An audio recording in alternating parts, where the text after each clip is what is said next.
Alright, what's going on everybody? Welcome back to another live stream. Today we're going to be talking about the Sony M9 and its potential effect on the market, how it affects the televisions you could potentially buy this year, and we're going to be rounding off all of your questions with the answers that you come here to look for. So smack a like on this video. We're going to be getting to the point, and we're just going to get started. Now, I'm going to check some things on my end as usual. I'm not a live stream master, so I have to make sure that we're still good to go on a lot of different areas of this live stream.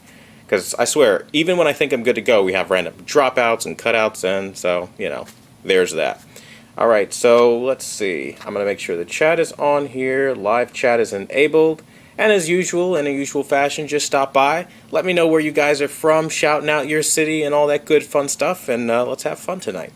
Okay, so let's see. We are live on my end, all as well. Okay, what's going on, Craig? I see you here, and I have it set to live chat. Now I'm going to send a little notification out to everybody, just letting you guys know we're live, and there we go. Simple as that. Okay. Now, let's talk about the Sony M9 for a second, because I know a lot of people have been asking the question like, okay, Sony's now entering gaming monitors, like super exciting, everybody's all about it, but what does that mean for like televisions? Now, should I buy Sony's monitor for the PS5 and for my PC, or should I just stick with, you know, the LG C1, C2 type things or something different? My take on it, now I'll be very clear, I have not had the product in for review. I am not one of the cherry-picked darlings of YouTube that market products, so I'm not getting any units anytime soon, okay? Like everybody else, when it launches, then I can go pick it up after the narrative has already been painted for you that it's an amazing product and nothing's wrong with it, just buy it. I'm not buying it, and I already see a couple of things wrong just off the little bit I've seen. So the first thing is that you can't swivel it. That's going to be a major deal breaker going up against people who have multiple types of setups, like there's no portrait display mode, you can't do any of the usual stuff we see out of basic monitors that cost a lot less. And that's the first problem. The second, and probably the biggest problem with this thing, is it's still an IPS panel. I don't know why monitors almost exclusively rock IPS, but they do.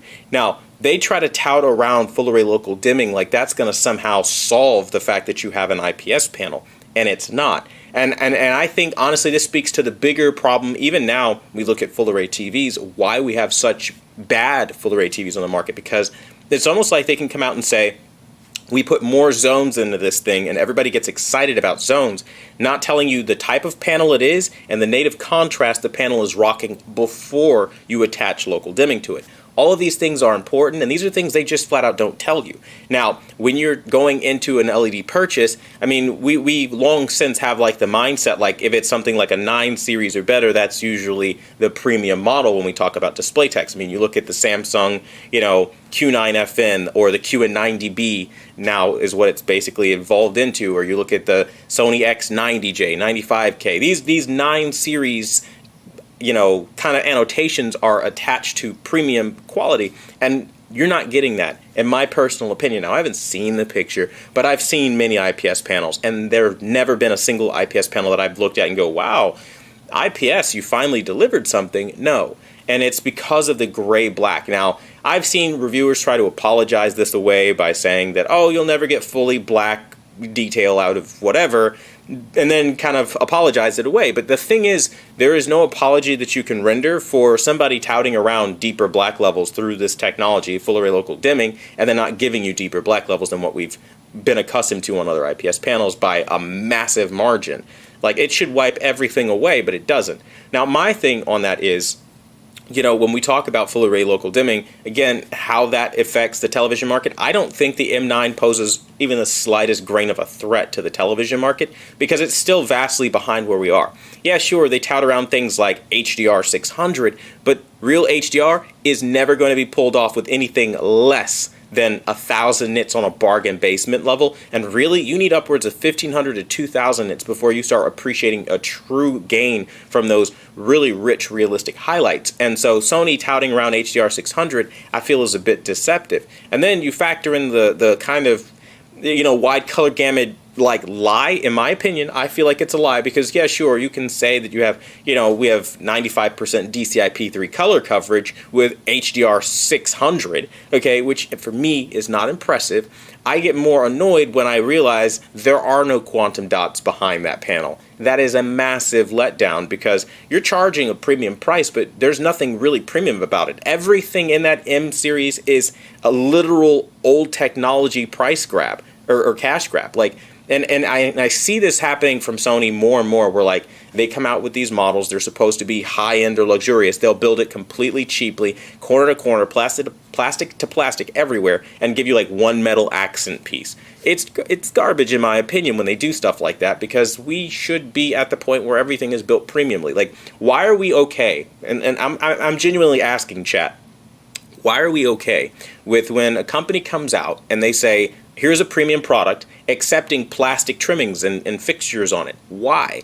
That is unacceptable when you are paying a markup for premium materials. I mean, think about it. The $3,000 Sony A90J, right? Plastic everywhere. Why does that happen? And I think when we start looking at companies claim like, oh, we're on a road to zero, I mean, did that stop you from using diesel trucks? Did that stop you from using airplanes to import? No. It's all a game, and somebody who's actually about animal rights and about eco-friendly and all this fun stuff, right? I know a liar when I see one, and you're bullshitting me for the sake of being trendy and hip for the kids, right? Oh, we're green. Tell me how you got it in the States, right? Never going to release that information, right? They'll just say, we're on a roadmap 2025, we'll go green by then, whatever, buy it. Oh, we didn't put graphics on the box of your premium TVs because we're going green. Like, I personally can't stand when they do that, because now it means, like, all they're doing is taking the cost off of themselves and then they're putting it on to us as the consumer. And I think when that happens, that's when we start losing a lot of control over what we get out of these monitors, TVs, anything like that. So that's personally what I think. Now, I'm going to hop in the chat here and see what you guys are saying. See if we're still live. Let's see. We've got quite a few of you guys. What's going on? You said audio sync is off. I have not been the best with audio syncing issues. There's always something going on with audio. Let's see. Audio sync is off. And I think this is about the best as I can do for the time being. So maybe it snaps out of it and gets back. Maybe it doesn't. I don't know. I even see like there's a bit of a delay here. So what I'll try to do is probably detrimental to the stream if I do this. I don't want to do it and unplug the live stream and then plug it back in. I do see there's a bit of a delay. Don't know where that delay is coming from. Everything's plugged in correctly, but let's try it. If the stream goes out, I'll try to put it back in, but let's see. All right, I'll rip the HDMI cable out and try to put it back in. Let's see.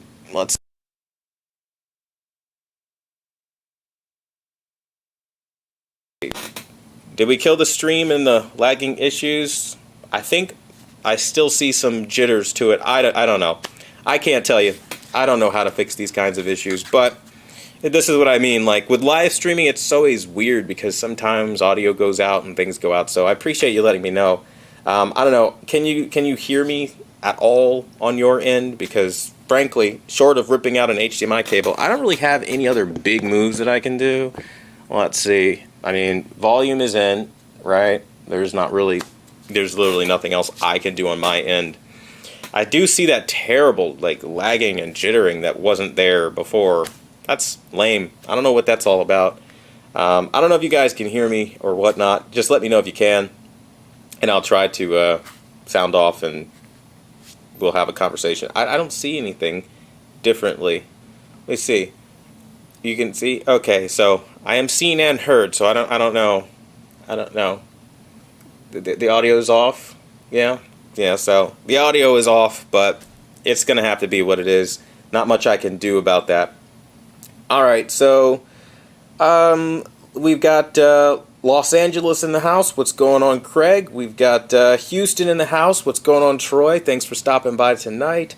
Gold Coast, QLD.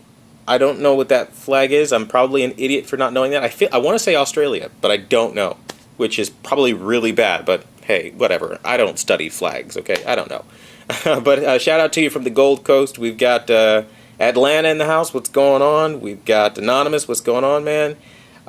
We've got Texas. what's going on? We've got, I'll be in Frisco next week. We've got, okay, mostly everybody for the most part.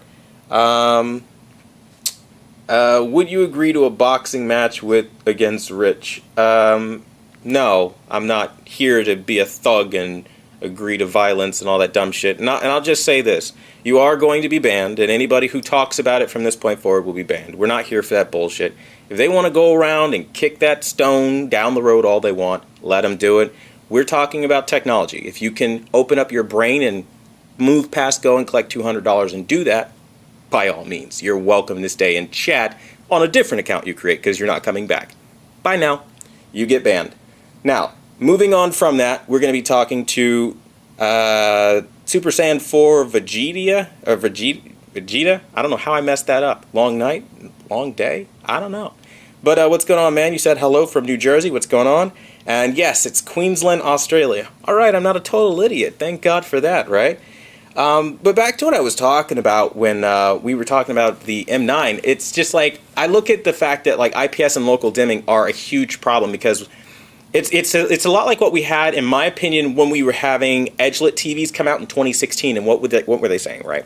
They were saying things like, oh, you know what, it's going to look better because it has local dimming, but they wouldn't tell you that some of these edge-lit TVs had terrible clouding. And all local dimming it's a zonal dimming. That's really all it is. Hence the name, full array local dimming. It's just localized dimming on your screen.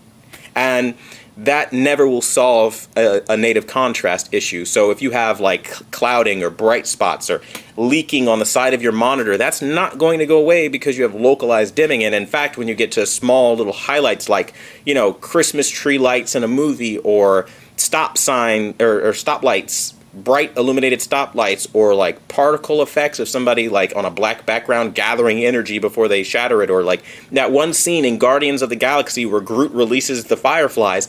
These things are going to destroy your nighttime experience, your nighttime viewing. And so I honestly hope, this is a pipe dream, never going to happen, I hope actual legislation is passed to force companies to never advertise full array local dimming without telling people the truth about local dimming. The fact that you can say, like, we're going to give you deeper blacks, and then people watch scenes like that and the blacks aren't deep.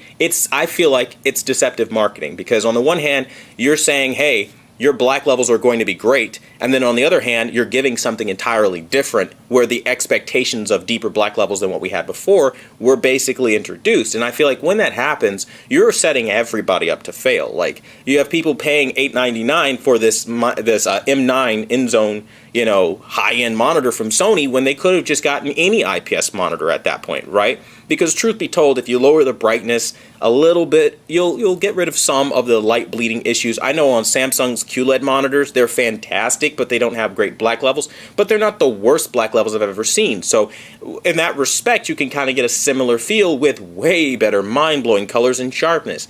And the fact that Sony is targeting 4K on this monitor versus something like, you know, QHD, for example, it's just like, I don't really know if that was the smartest move to do, because again, you know, I get it. They want to be like the one-size-fits-all. They've even made this thing look more like the PS5. But if that was the case, I feel like PS5 gamers have so many options on the TV market as it is. Like, you're not competing against the C2, the C1 at all with black levels. So, like, why give us something subpar? And then IPS, I feel like it should not be sold in 2021 or 2022, okay? Because IPS is inherently gray-black. Now, I don't know if there is a benefit to IPS that I'm missing here, but everyone that I've ever interacted with that has used an IPS panel versus a VA panel will always tell you it's pretty bad. They have gray-black levels. I end up returning it and buying something else because I wasn't satisfied. But companies go with it because it's cheap, old tech. And Sony's selling cheap, old tech. IPS, think of how many years IPS has been on the market. And in 2022, they're still able to amass over $899 per head, bro. Per head, per person. Like, that is gross, considering, like, they don't even have quantum dots in their monitor, man. And you're going to see all of these influencers jump up and down because they got their little paycheck from Sony. They got their brand deal, whatever.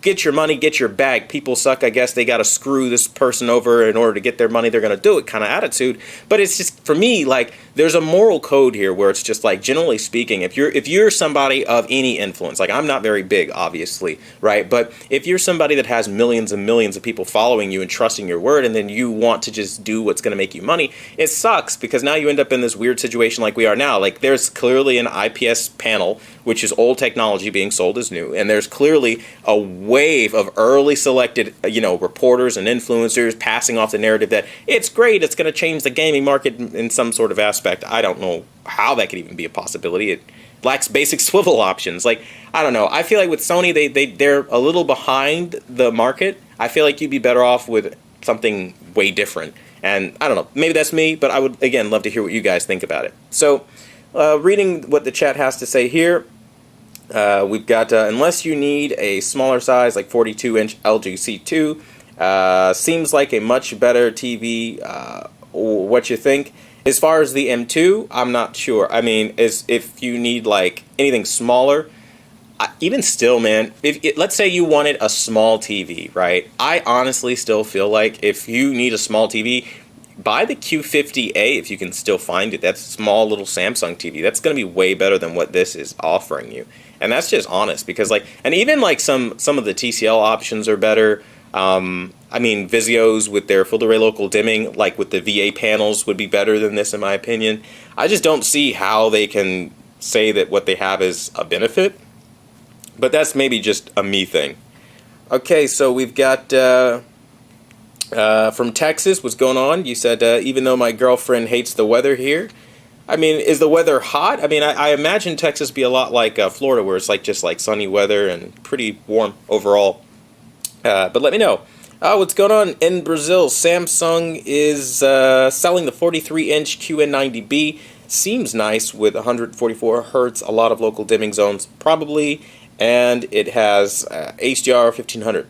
Now, the thing that I get annoyed with the Samsung QN90B, I had the chance, again, as you guys know, to review the thing, and it's a lot like the QN90A, where we get back to that local dimming conversation where these companies have no shame. They will, Samsung, Sony, LG alike, okay, come out and say, we're giving you mini LED now. And all mini LED is, it's local dimming. It's still a form of local dimming, full array local dimming, just with smaller LEDs. But they are trying their hardest to make you believe you are getting something like OLED with the way that the blacks are precisionally mapped. I've never seen it once. I've never seen a single manufacturer get it right. I've seen exactly what I was describing earlier, like when you get to those small highlights and scenes, like subtitles or, particle effects, things like that, little lights, little flickers, like little fireflies or dragonflies that like are bioluminescent. Okay, that stuff trips up incredibly awfully on these kinds of displays, and the Samsung QN90B is no exception. I used that LG demo with the balls kind of floating around, and I'm telling you right now, it was blooming like just as bad as the QN90A, and for that, here's the part that like nobody's going to tell you. For that, just buy the QN90A if you're hell bent on getting the Samsung, because like, yeah, sure, they're going to try to tell you the newer thing is better, but it ain't adding up. And if it's anything like the Samsung S95B, where when you use the custom setting, for whatever reason, when you try to calibrate, the colors completely break in multiple modes, like anything besides filmmaker mode, after a firmware update, and then dynamic mode. Everything else is just broken if you use custom color. If it's anything like that, then now you're really falling behind, because the S95, or the QN90A didn't suffer from that at all, at least in my experience, and I haven't heard anyone report that. So it gets to a point where it's like Samsung and all these other companies are leaning on local dimming technology because they can, but they're not delivering true algorithmic performance behind it, like we saw with the Q8FN, the TV that's behind me right now. I mean, like, TVs that were designed to prioritize fighting OLED, they're not trying to do that anymore. Everybody's caved and given into the OLED hype. I mean, you've got Samsung with the S95B, LG with the C1, Sony with all their TVs. I mean, like, you see what it is. And I think over time it's going to become a problem of, like, we won't be able to find smaller TVs like 32 inches and so on of good quality. And when we do, we'll find it happen in a situation like the M-series monitor from Sony, where they're just kind of like, oh, we've got full array in it, but it's an IPS screen. So it's like, did you really do something good for us? Or did you just do something just to do it? That's kind of how I feel about it. Now, of course, there are other aspects to a monitor. I know some people value 144 hertz, but you wouldn't need that. Just go with a Samsung QLED this year and you have that. I don't know. It just kind of feels like one of those things, but who knows? They are not going to target 2K because PS5 doesn't output 2K. Yes, I know, and I think that's kind of another conversation we should be having right now. Why doesn't it support that? I mean, here they are advertising power, power, power, you know, the same as Xbox.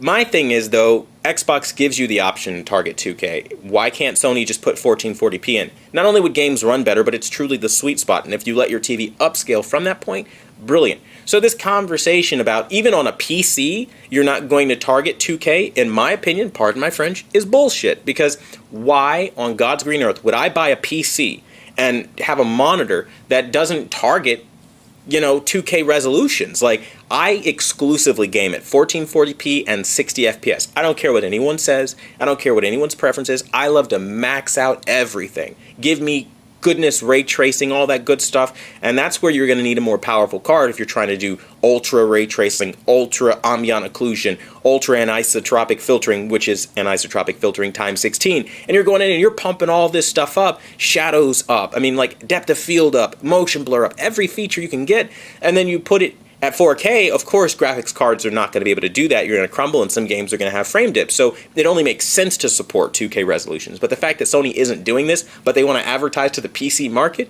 bro, don't make the nerd in me come out and get you, Sony. Like, I'm telling you right now, from a specification standpoint, it's not happening. Like, you're not going to see a guy that has been used to gaming at a certain level. Like, for example, 1440p at 120 hertz, right? And have high settings and all that good stuff. People like to do stuff like that. And the fact that Sony is so stuck in their ways that they just want to market their products, for example, PlayStation 5, that's real cute. But if you're in the PC world, you need to forget about that PlayStation and start marketing to PC gamers first and foremost. But you know what it is.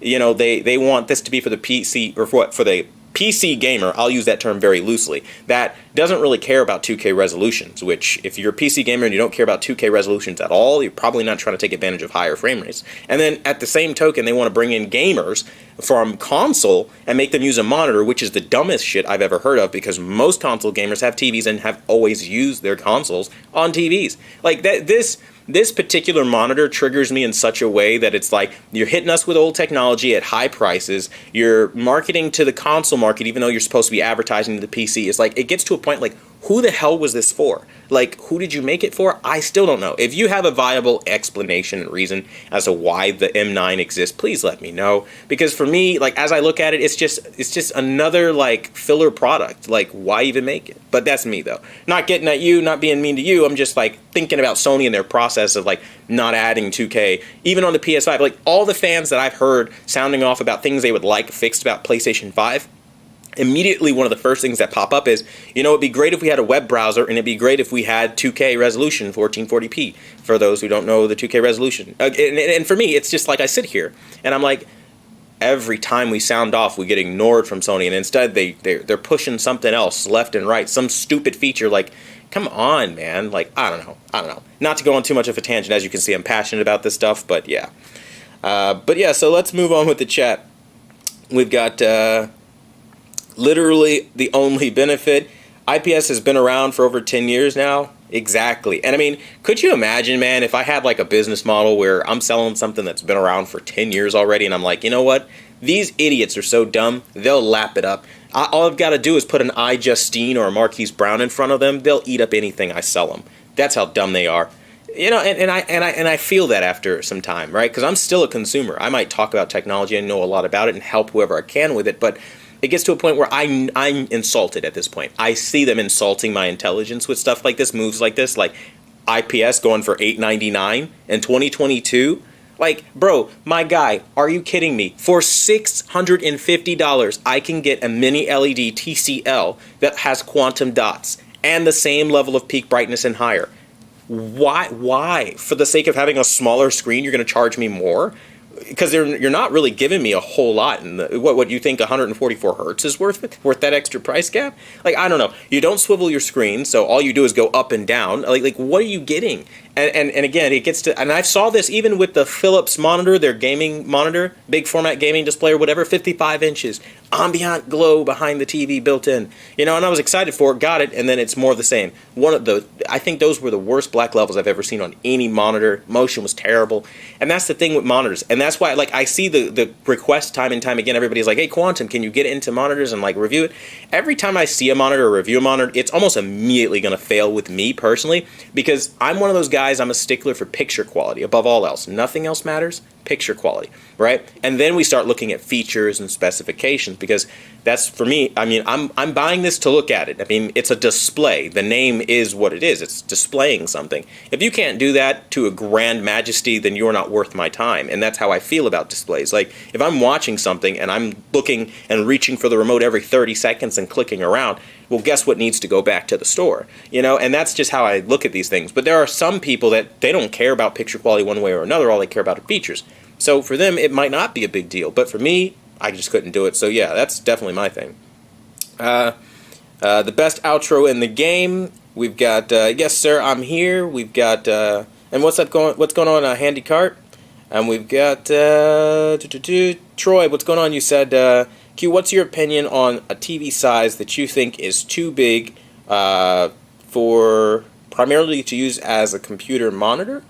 You said, I'm thinking about a decision. I'm thinking about my decision to use my 55-inch Q80D as my monitor. Is it overkill, basically, more or less? I think, honestly, you can use any size TV you want if you're far enough away from it, because, of course, distance plays a role. Don't sit close to a 55-inch, because, obviously, the pixels, will look like garbage, even on an OLED. You don't want to be sitting right up on it. But, like, for me personally, I'll tell you how I use my gaming setup. I've got a 65-inch Sony A8G that I use as a PC monitor, right? I sit far enough back from it. I've got my wireless keyboard with a built-in trackpad mouse. It's literally a all-in-one thing, and I just sit there and I log in after turning it on, have my wireless Xbox controller, and I game like it's a console from Steam. I hate when companies make it sound like you need their small monitors, because what I do is I go into the control panel of NVIDIA, make a custom resolution for 1440p, 12-bit color, 60 FPS for 60 hertz output, and I just game a max resolution, and blown is my mind, right?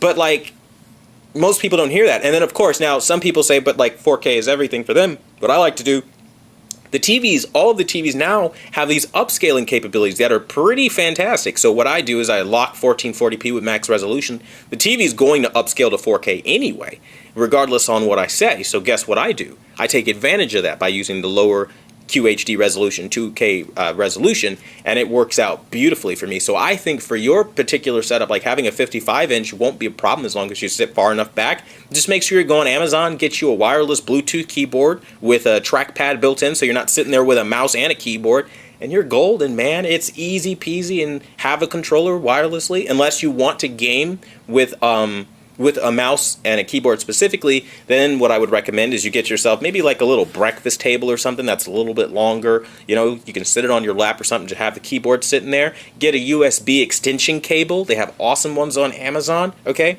Plug it in, have it going into the computer, and then sit far enough back. I got as far, I don't have it here with me, but it's a long extension cable. You can get 10 feet, whatever you need, really. And then USB extension, sit back, hang out, click on your mouse, do your thing. So you have tons of options even when you're using a larger screen. So I personally don't believe monitors ever need to exist unless you are somebody that's looking for a 240 hertz monitor or whatever. But graphics cards aren't even capable of that kind of thing, if we're being honest, on a consistent level. The same way they're not able to lock 144 hertz at all. It fluctuates and it varies and all that good stuff. So there's no real way to know what's going on here. We've got, I realize you're speaking about a different subject, but what are you actually covered for when LG gave their 5-year warranty with the LG C1? I think if you have warranty questions, the best way to get through that is to go on the website, look up what LG says specifically, because these kinds of things can change even overnight. Sometimes they can add footnotes or addendums to it and change it as they need to, because it's a warranty policy. So call LG, they'll be able to update you. And I don't want to steer you wrong, because I could say one thing about how it was and then they update something, so can't tell you what they cover. But usually they don't really cover much. It's usually a limited warranty. Like all of the companies, they don't really like to do a whole lot to replace the product or much of anything. And most cases and examples that I've seen, when you go to manufacturers with customer service issues, what they'll end up doing is they'll treat you like dog shit. They'll make you verify every little thing. Send us pictures. Okay, now try to send us a video. Let's verify that it's you, or something. Like when I had a problem with my Sony X930D a few years ago, they had me take pictures, they had me send videos, they had me dig up the receipt and try to find that, even though it was an online order, and that should have been enough, right? Had to go into the store, get a physical receipt. Like they really hard time the hell out of you. And then when they're done doing that, then they'll be like, oh, let's give you a credit that's going to be not even enough to replace the TV that you got. And only after fighting hard enough do they then try to replace the TV with something that's, they want to try to use refurbished goods to try to replace it. You have to fight that sometimes, or sometimes they want to send a technician out to try to replace some things out. I mean, there's so much that they can do under their warranty that, again, it's kind of up in the air. But as far as what they cover, that you're really going to have to get that clarification from them directly. But expect a vague answer, because in my experience, they don't really like being too vocal about those kinds of things. Understand I bought my son the LG 27-inch LG 850 last year on sale. It's so good, one of the best monitors, or one of the best 1440p monitors after calibration. And there you go, and I can guarantee you it didn't cost you over $899 for what Sony is trying to sell. Dio, what's going on? You said, I got a 48-inch LG C1 getting here to replace the 55-inch since personally... or for me, since personally for me it was slightly too big for the bedroom. Okay, yeah. I mean, that's great. I mean, it give you just a little bit smaller, and I think that'll be good for you. So we've got video is out of sync. Your live stream is out of sync. Yes, I know live stream is out of sync. I usually have problems with synchronizations. Oh, it's something I have to fight through. This is actually my problem, They said it when they covered it. It wasn't. Do you realize? Okay, I mean, the video is out of sync. There's not really much I can do about it. I've been told that. I am aware. But at this point, I mean, I think if we look at Sony and we look at what they're offering with the M9 monitor, and we look at some of the other things that we've seen from the gaming industry in general, I think, like, in terms of its impact on the gaming market and consumers and things like that, there's not really a whole lot to worry about. I think for the most part you'd be better off buying a TV and kind of doing the method I suggested earlier on, where you just sit a little further back, and I think you'll be good. So that's pretty much it for today's live stream. There's not really a whole lot to talk about when we talk about that. It's pretty clear cut and dry example here. If you guys have questions, make sure that you ask them on next week's live stream. Again, real short. There's not really a whole lot to cover. No real news. I mean, really. And I'm not going to waste your time filibustering. And we don't really have much in the way of